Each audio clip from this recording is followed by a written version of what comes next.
I'd argue this is a pretty, it's like a pretty basic.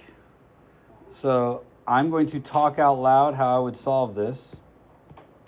And I'm going to probably do way more work than is actually necessary. But I'm just going to go through what we talked about yesterday. If there's something that you didn't do or you're missing, you should probably consider writing it down. I'm going to start out by identifying that my system was at rest, which means the net force and the net torque were equal to 0. And like I said, my object was not moving, so it was at rest. There's points to be made here for why I'm saying those things. Although I can label the two forces that are clear here, like tension on the left side and tension on the right side. There's another force here that I didn't label. What is it?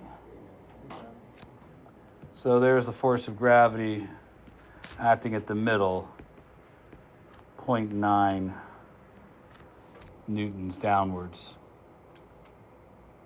Well, let's start with the net force question.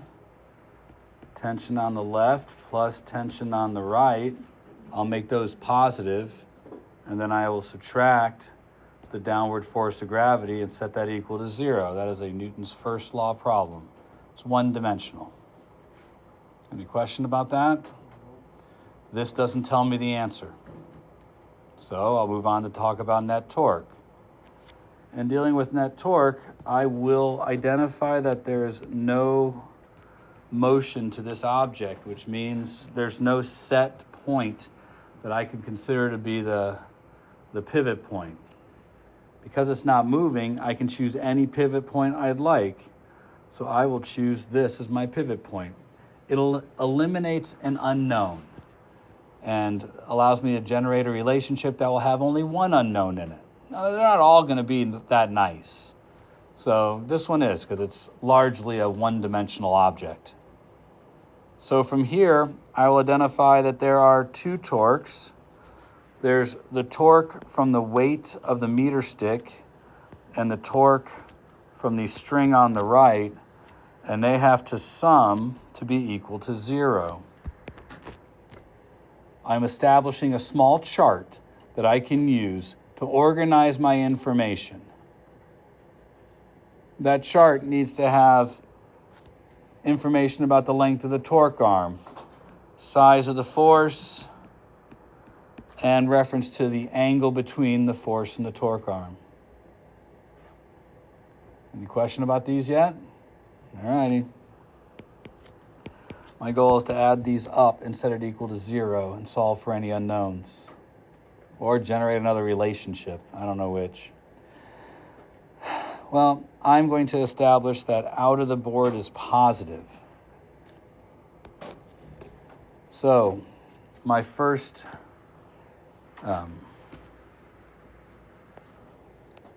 torque arm is this one.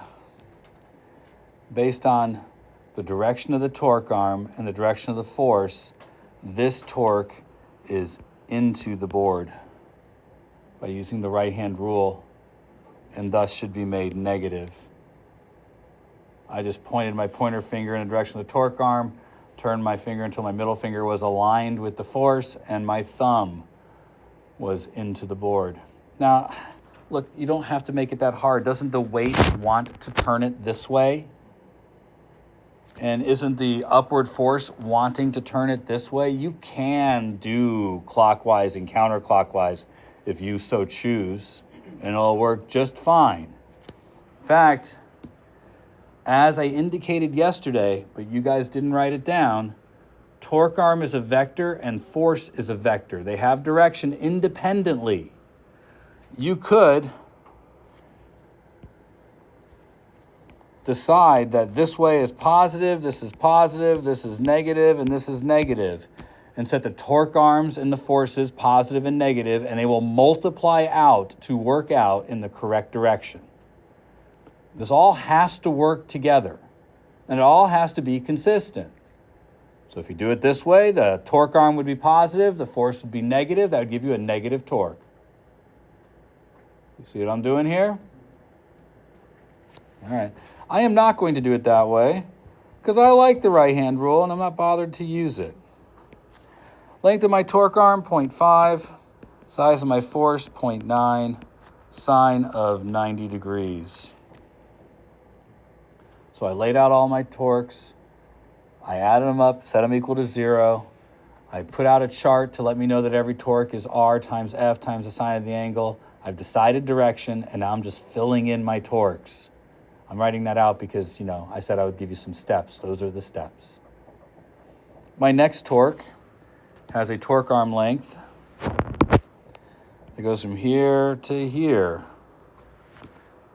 Using that torque arm and the right-hand rule, it looks like I will have a torque that is positive. So I will put a positive for this one. Length of the torque arm, 0.6. Size of the force, unknown. Sine, 90 degrees.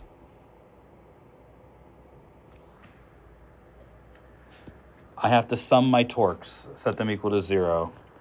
So minus 0.5 times 0.9 is 0.45, plus 0.6 times TR equals 0.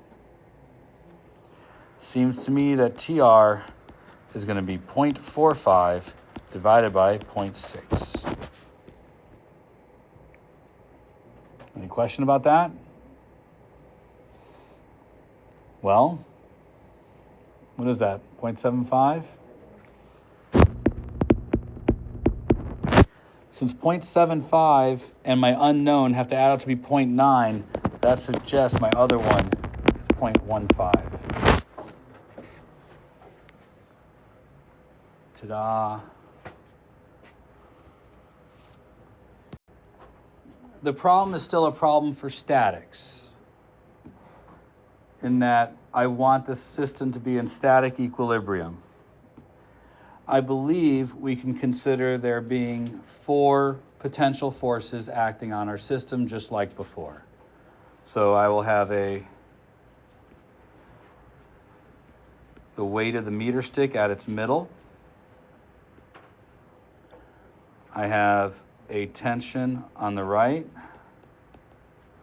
and a tension on the left. But I also have the 500 gram mass. Now, if you haven't picked up on this, I'm drawing something that I'm using in the same way that I used the free body diagram. The difference is that this is being used to lay out my forces. I'm using something that is shaped like my object. So it's still it's like a free body diagram, but it's to help me deal with the torques.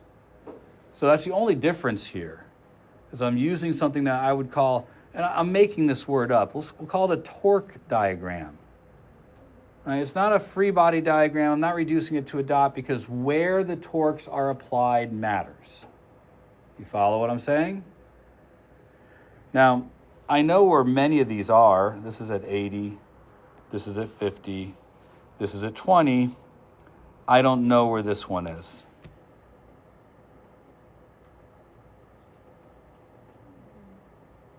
Now, net force has got to be equal to 0. TL plus TR minus 0.9 minus 4.9 equals 0. That's no different.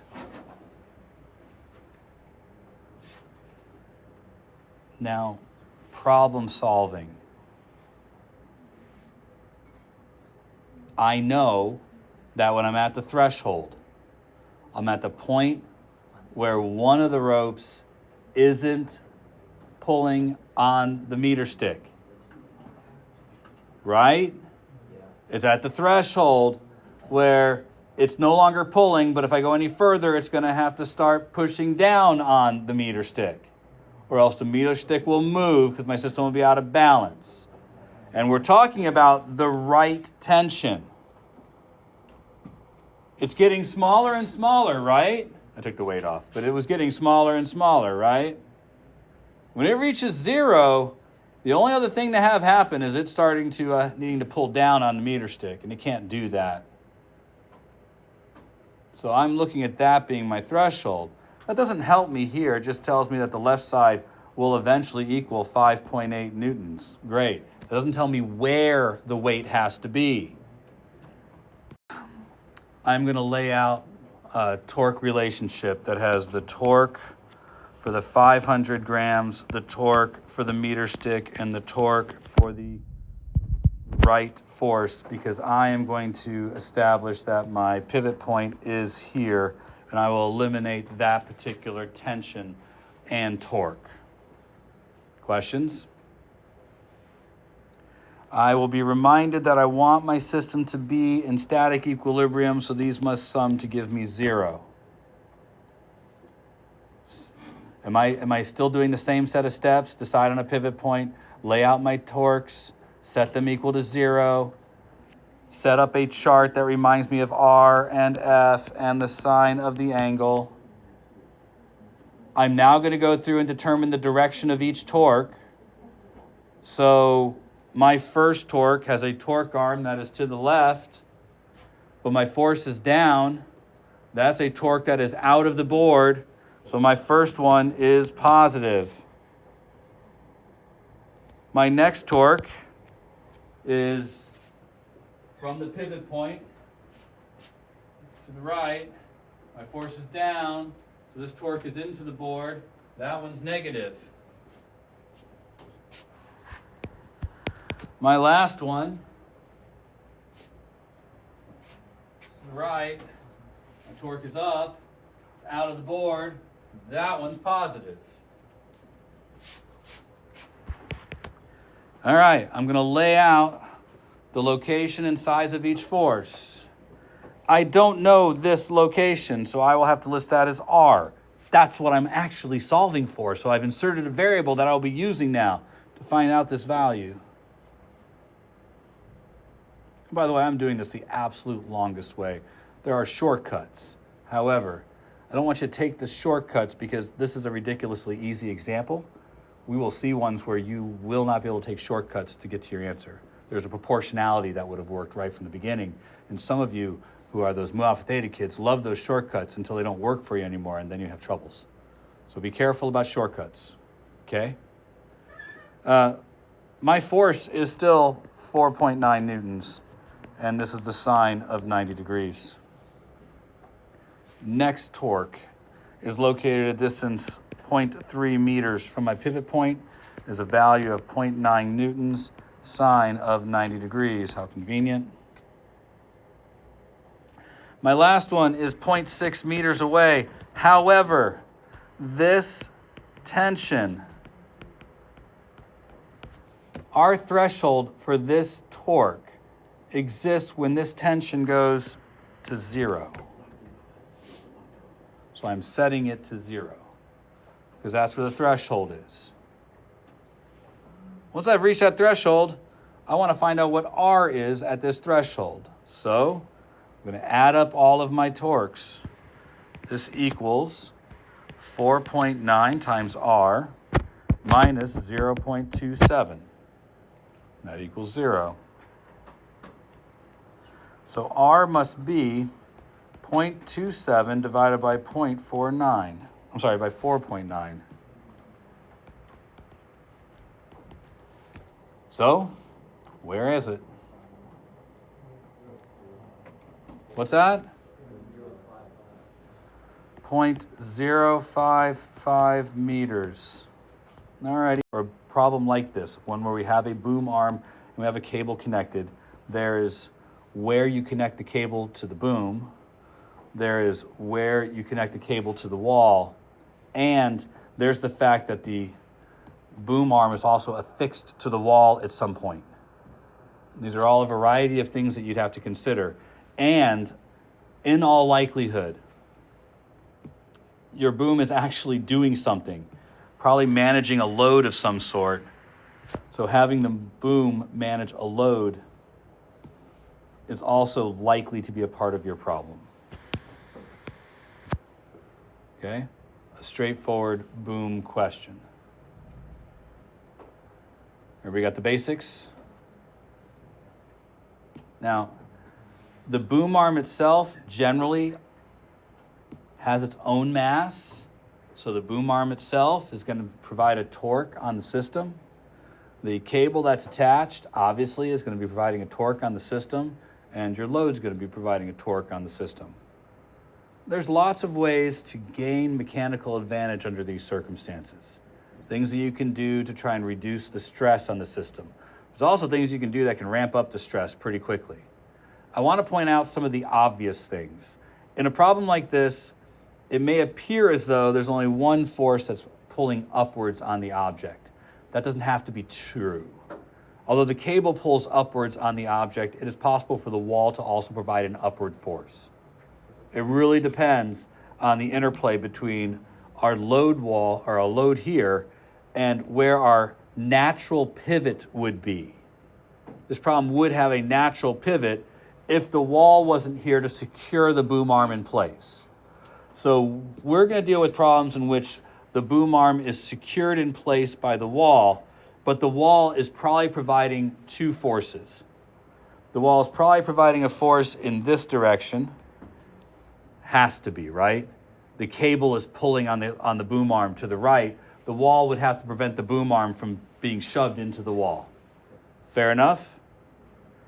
And the wall is also providing either an up or a down force. You don't necessarily know which. There's ways to predict it, but you don't necessarily know which.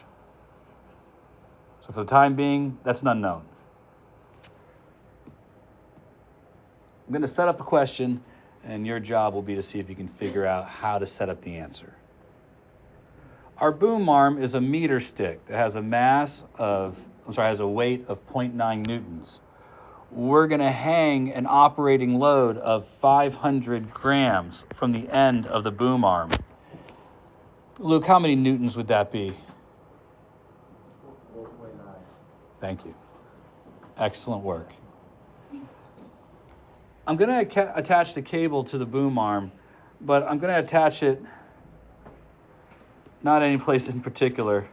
Let's say we'll attach it to the 75 centimeter point on the boom. And based on what I have to work with, let's try to attach this 50 centimeters from where the boom arm is.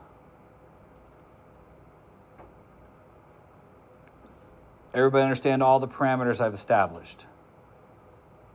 So this is at the 75 centimeter, this is at the 100 centimeter, and we still have the weight of the meter stick at the 50 centimeter.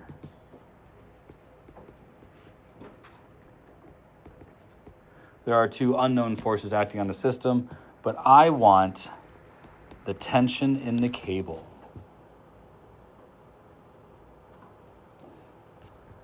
You guys try setting this one up. Did you figure out that the net force is equal to 0? I will ask you this. What did you get for an angle here? 33 point what? 6.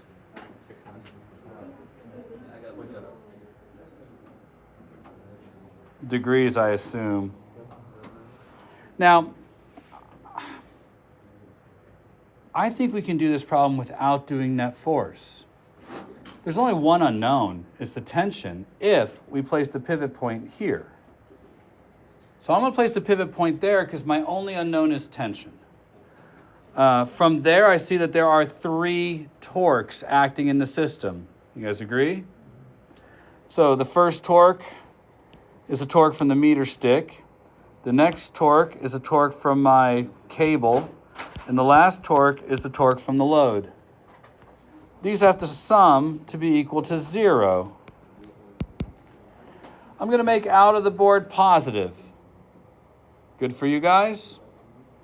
My first torque, the torque from the meter stick. Oh, I made it the opposite direction. Sorry, I'm not going to turn it around.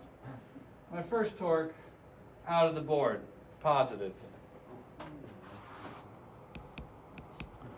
My next torque from the cable, negative. All good? My last torque from the load, also positive.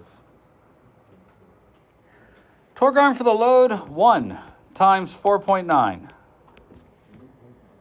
Sine of 90.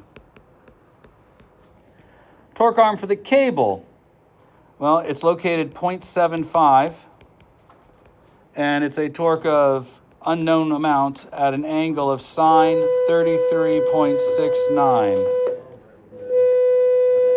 Last, 0.5 times 0.9 sine 90. All good? Guess we'll wait till tomorrow to see how we do here, but there's only one unknown. So we're going to add up all the torques. We'll get 0.45 plus 4.9 minus 0.75 times t times the sine of 33.9. All I gotta do is solve that for t. I got a 12.9.